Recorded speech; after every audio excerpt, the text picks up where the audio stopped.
పైరు చేతికి రాకున్నా ఫలములన్నీ రాలిపోయినా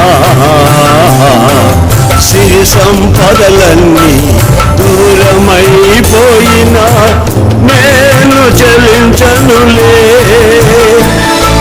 చేనిలోని పైరు చేతికి రాకున్నా ఫలములన్నీ రాలిపోయినా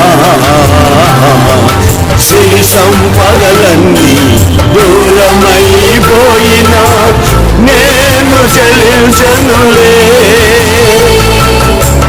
నిశ్చలమైన రాజ్యము కొరకే ఎల్లవేళలా నిన్నే ఆరాధించు.